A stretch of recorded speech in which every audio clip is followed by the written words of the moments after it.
Olá a todos, estamos fazendo um novo vídeo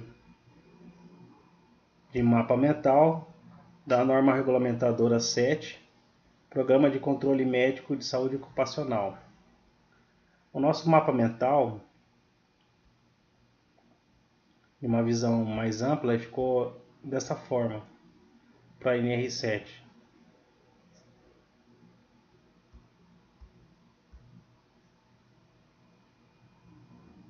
Ele ficou dividido da seguinte forma: a NR7 ela foi criada com base na Lei 6.514, que consta os artigos lá na CLT.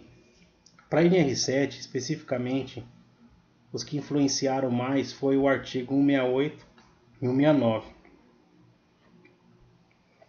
O programa oferece para nós a opção de colocar blocos de notas. Aqui nós temos o bloco de notas do artigo 168. Esse bloco de notas ele está com um artigo completo. Caso eu queira estudar especificamente e relembrar o que está escrito no artigo 168, eu acesso o bloco de notas desse diagrama aqui. E eu posso fechar também esse bloco de notas. Aqui, nessa parte aqui do lado direito, nós temos a parte inicial, né, da NR7, que fala sobre do objeto. Lá fala sobre a obrigatoriedade de implementação do PCMSO por parte de todos os empregadores, que os empregadores devem, né, elaborar, implementar o PCMSO e promover a saúde do trabalho, etc. E fala também que o PCMSO pode ser ampliado, né, porque a NR7 ela oferece condições mínimas, né, ou exigências mínimas de promoção de saúde do trabalhador. E essa ampliação pode ser feita por negociação. E também fala que o contratante de prestador ou serviço ou mão de obra também deve auxiliá-la na questão de elaboração e implementação, através de informações sobre os riscos existentes no seu estabelecimento. Essa parte aqui de diretrizes, né, que é tratada no item 7.2, fala lá sobre articulação, né, com as demais NRs, privilegiar instrumento clínico epidemiológico, que tem o PCMSO tem caráter de prevenção e deve ser planejado e implementado, né?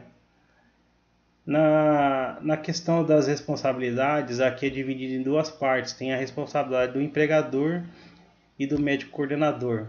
Na parte do empregador, o que chama mais atenção é essa linha A aqui, ó.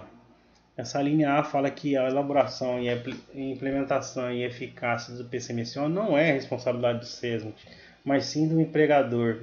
Então, ele ter lá o SESMIT e acontecer de elevar o número de doenças e elevar o número de doenças ocupacionais ou profissionais ou outros fatores externos, não é assim, responsabilidade inteira do médico coordenador, mas sim do empregador. O empregador tem que saber tudo o que acontece na sua empresa, né? Se lá tem o PCMSO, se ele está com o cronograma em dia, se os exames estão em dia, ele tem que cobrar do médico. A partir do momento que ele deixa a cargo só dele ou do SESMIT, né, de ter ou não, é a empresa dele que está em jogo.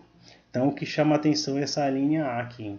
Já na questão do responsabilidade do médico coordenador, são dois tópicos aqui que eu coloquei, né, que está na linha A e B desse item, que fala que o médico tem que fazer realizar os exames do item 7.4.1, que é essa lista aqui de exames obrigatórios, né, que serão anexados no PCMSO, e encarregar, né, os exames a outros médicos, né, para fazer os exames complementares.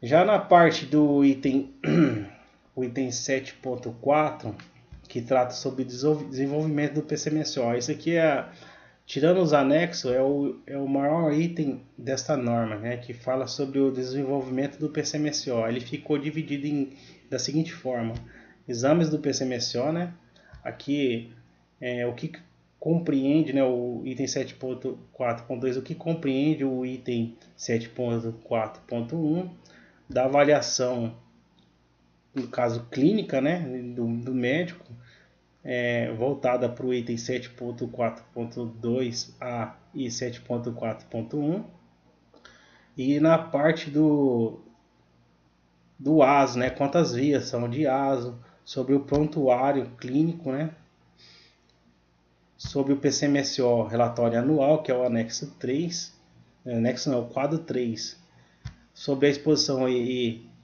exposição SC+, que consta no quadro 1, e a parte de exposição do SC, né, que pertence exposição do SC, quadro 2, e o item 7.4.2.3. São itens específicos, né, de situações de doenças adquiridas por trabalhador que deve ser tratado de forma especial. Então, aqui na parte do item 7.4, o desenvolvimento do PCMSO, fala lá que os exames médicos obrigatórios no PCMSO são esses aqui, né? O admissional, periódico, retorno ao trabalho, mudança de função, demissional. Já no item 7.4.2 fala que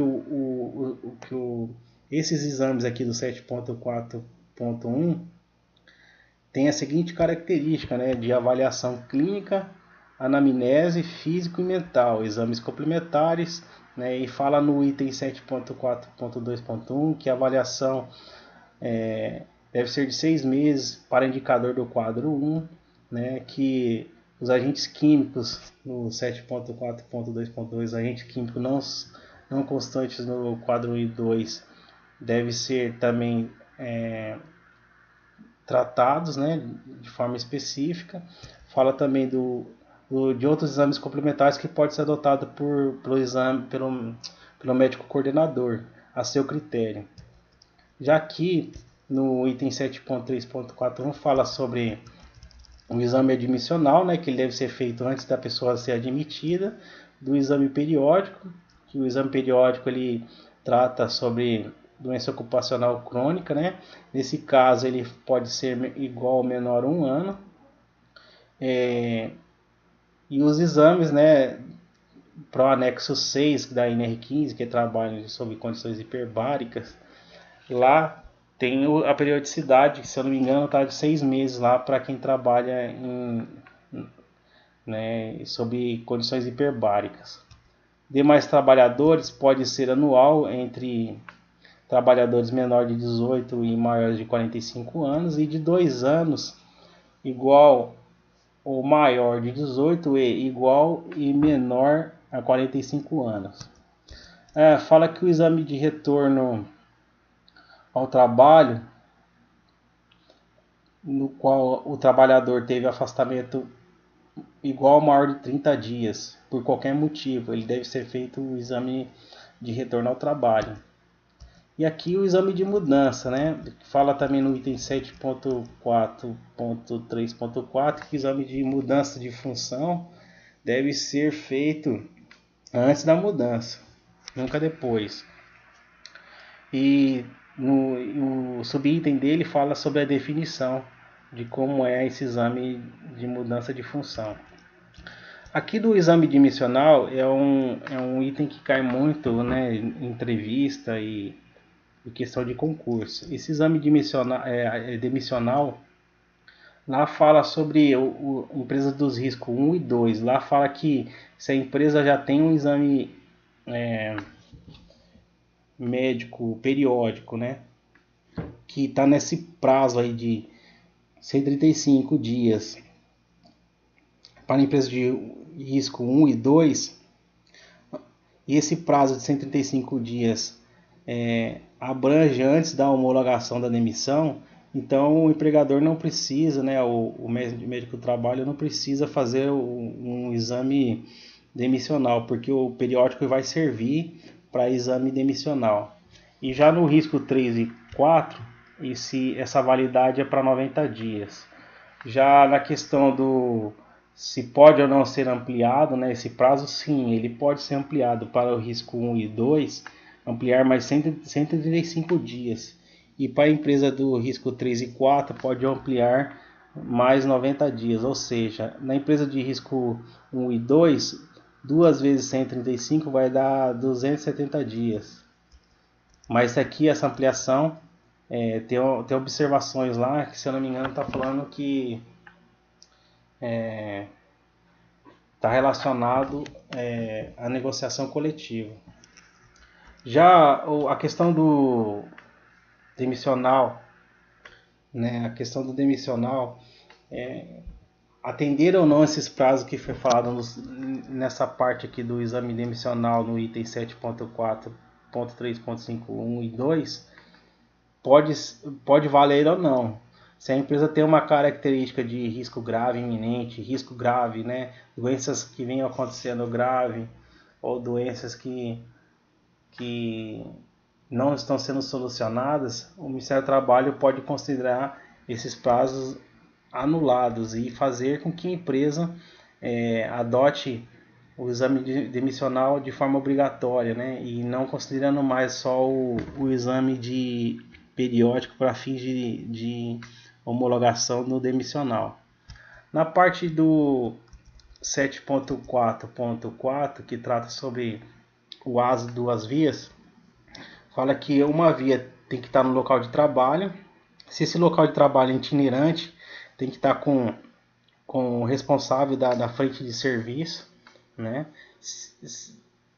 Porque se bater uma fiscalização ali, às vezes o fiscal não vai no RH, vai na frente de trabalho. Então tem que estar ali na frente de trabalho, com o supervisor, com o encarregado, quem seja. Agora a segunda via tem que ser entregue para o trabalhador. E a segunda via tem que ser vistada na primeira, comprovando que o trabalhador recebeu a segunda via, ticando, né, ou assinando em cima da primeira via. A norma fala que tem que ter primeira e segunda via, mas nada impede, já vi em várias empresas aí, ter mais de duas vias de ASO.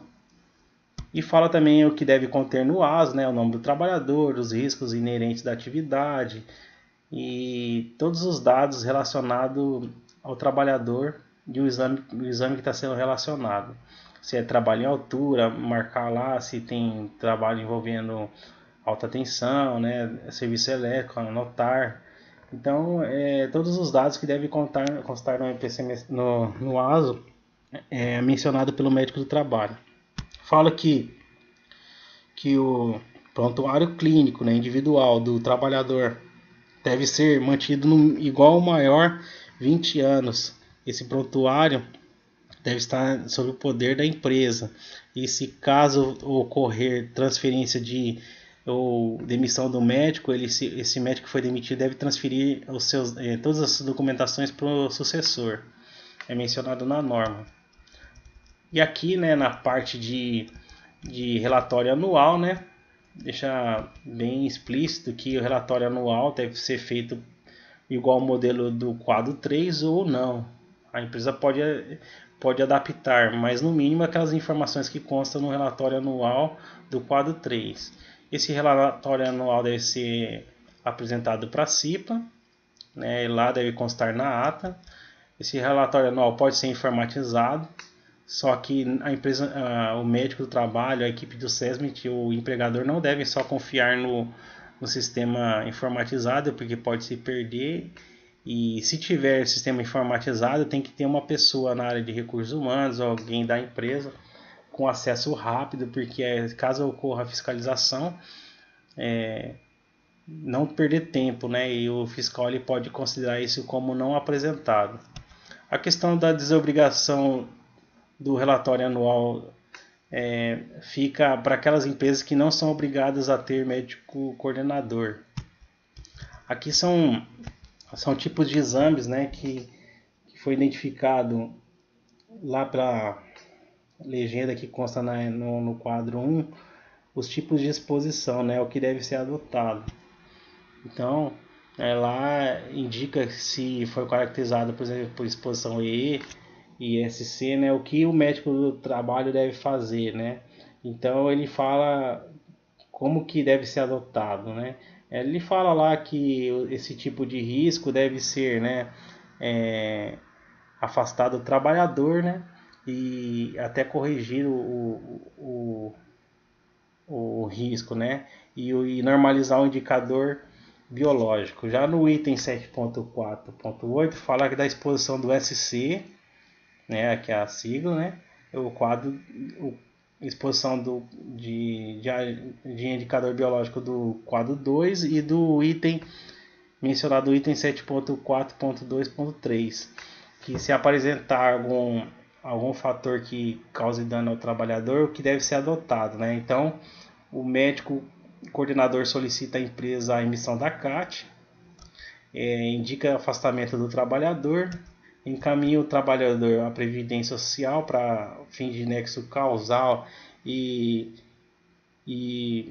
assim, na questão de avaliação de capacidade ou incapacidade para o trabalho, e orienta o empregador, né, nas medidas preventivas para eliminar aquele indicador. Agora aqui para finalizar, né, nós também procuramos, né, colocar também os quadros, né? Mas ainda tem o item 7.5 que fala lá sobre o primeiro socorros, né? Que primeiros socorros deve ser equipado de materiais de primeiros socorros, né?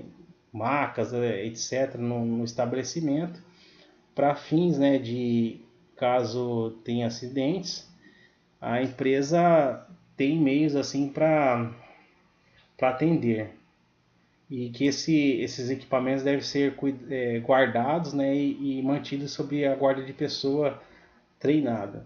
Na questão do quadro 1, nós temos aí o controle biológico de alguns agentes químicos, né, que tem uma lista lá de agentes químicos lá, por exemplo, como o cádmio, o arsênio, o chumbo, que consta nesse quadro, desculpem, e tem o anexo 1 do quadro 1, que trata sobre abreviaturas, né? A questão de abreviaturas EE, SC, SC+, o método analítico também é mencionado lá, as condições de amostragem, interpretação, vigência e recomendação. Temos aqui também a parte do quadro 2, que lá tem no quadro 2 o anexo 1, que menciona níveis de pressão sonora, né? É dividido por objetivos, definições, caracterização, exame audiométrico, interpretação do exame audiométrico, diagnóstico de perda auditiva induzida e condutas preventivas. Temos no anexo 2 do quadro 2 a interpretação de radiografia do tórax, que é dividida por objetivo, profissionais de radiologia do tórax, serviço de radiologia, condições ambientais de serviço de radiologia, equipamentos de radiologia, técnico de radiológica, processamento dos filmes, identificação dos filmes, leitura radiológica, radiografias digitais, interpretação radiográficas digitais, armazenamentos em imagens digitais, e esse aqui não existe, subtópico 13. E o último, né, que é o último quadro, que é o quadro do PCMSO, que é o relatório anual, que deve estar à disposição da fiscalização.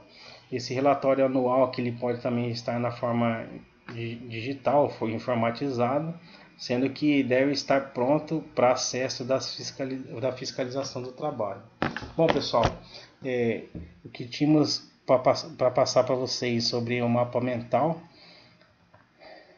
foi uma forma assim resumida, né, bem clara e objetiva. Agradecemos a todos aí por ter visualizado nosso vídeo, e se puder aí contribuir, né, ajudando nós, dá um like aí, clica no positivo, se inscreva no nosso canal, que caso tivermos novos vídeos, eles serão divulgados assim de forma mais antecipada para vocês. Agradecemos a todos, até mais.